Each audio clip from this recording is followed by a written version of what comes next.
Rome wasn't built in a day, so changing your lifestyle can be equally difficult and overwhelming as well. But are there some simple skills that we can develop to ensure that our lifestyle is progressing towards a better future? Let's find out.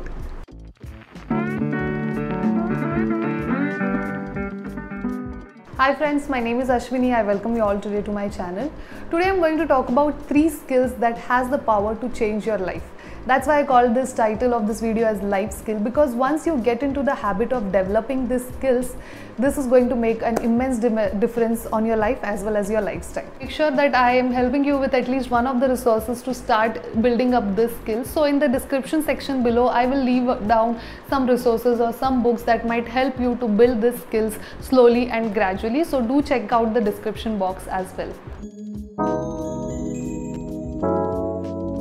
First one is healthy lifestyle. I know healthy lifestyle cannot be a skill. Ashwini, this is such a big topic. How can you talk about skills under this section? So healthy lifestyle, I understand, is a little bit overwhelming because there are so many things out there in the market which can confuse you, and then you just give up on those, right? But staying at home, now that you have a little bit of time, how can we incorporate some healthy decisions that will make sure that you are progressing towards that journey? For example, for the purpose of this video, I've taken 3 pointers. First is nutrition. Now you know that there are tons of diets out there. Which one is suitable for you?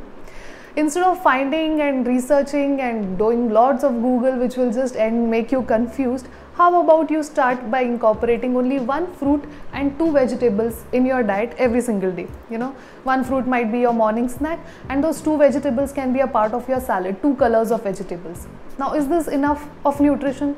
Of course not. You have to go a long way. You have to ensure there is a lot of science behind nutrition and diet and how it affects your health.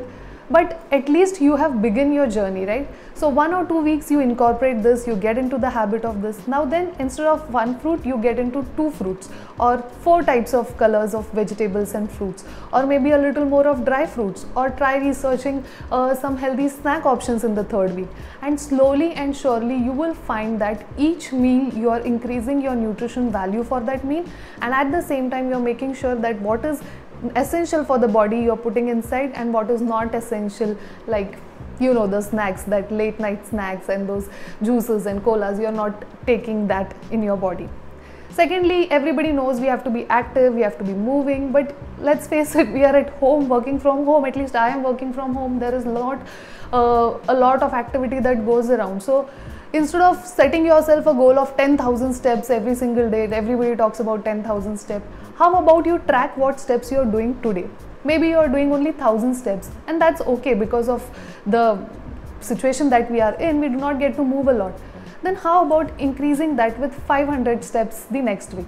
Maybe 2,000 steps in the next week, not increase, but a gradual increase towards 2,000, then 3,000. And then after a month or so, you might find yourself doing 5,000 to 6,000 steps per day. And when you started, it was just 1,000 steps per day. But it is still an incremental growth in your journey towards being more active.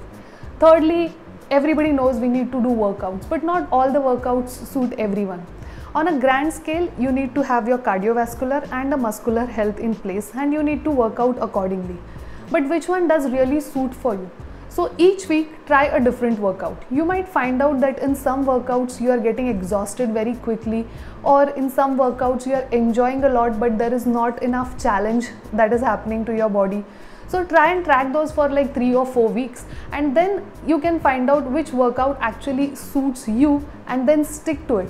And on those days when you really don't feel like working out and you are really tired and there is absolutely no motivation, instead of running down on the guilt of not doing a workout, you can just choose that one specific workout which was not that challenging but you enjoyed a lot.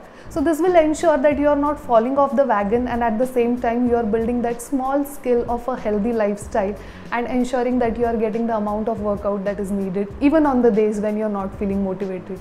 And tracking each of these things, tracking is really fun. When you start tracking, you see your progress and it actually motivates you to do more. So a healthy lifestyle, which is this just big of a concept, it's overwhelming, and how do I start and where do I start? I think that question has been now answered to you. So if you start your healthy lifestyle, leave that in the comments below and let me know what you are tracking from today onwards. Most important life skill that you can learn by sitting at the comfort of your home is about personal finance. Now we all know how to manage our money, and we should not max out our credit card, not do mindless shopping, how to save on tax. All these are basic things which we are all aware of. But if we dig in a little more deeper and develop the skills of understanding the finance world a little more better, you will understand that there is a lot of hard-earned money of ours which we are leaving on the table, which can actually work to earn more money for ourselves. I know this is a little woo, let me explain. For example, a life cover. We know that everyone needs a life cover, but then there are certain age groups or certain situations where you actually do not need a life cover, and if you need one, how much should that be, and how do you need to find out which is the best for you? A Mediclaim policy, is the one that has been provided by your employer enough, or do you need to invest in a better one? And if you need to do that, how do you find out which is the best policy with so many thousands of policies that are there in the market, right? And each policy has 30 to 40 pages of policy wording. So how do you find out which is the best one? And then emergency fund, right? We say that we should save our emergency funds for rainy days. 6 to 8 months of backup is enough. But where do you put this money to ensure that it is liquid enough to remove whenever needed, and at the same time it is also growing and giving you returns? So which are the best financial products out there? See, I can understand if you are not from a finance background just like me, it can be a little bit overwhelming to learn about all these skills. But once you start putting that effort, like at least 30 minutes each and every single day towards your own personal finance, reading about stocks, reading about mutual funds, how to choose a policy, all these things, small skills, as I say, one step at a time. Building the skill will not only help you improve your own personal finance, but at the same time give you a knowledge about how the world economy operates. That way, spending 30 minutes each day will ensure that you and your family stay protected during times of crisis, financial crisis, and at the same time you will also learn new ways of growing your financial wealth and making your money work more and more harder for you, thus securing your and your family's future, financial future. The third, also most important life skill that you can learn from the comfort of your home is now being mindful. I know you will be like, Ashwini, these are such huge concepts, how you can talk about just developing some skills to attain them. But as I said, small steps every single day, how I suggested in health and finance, I'll give you some tips here as well.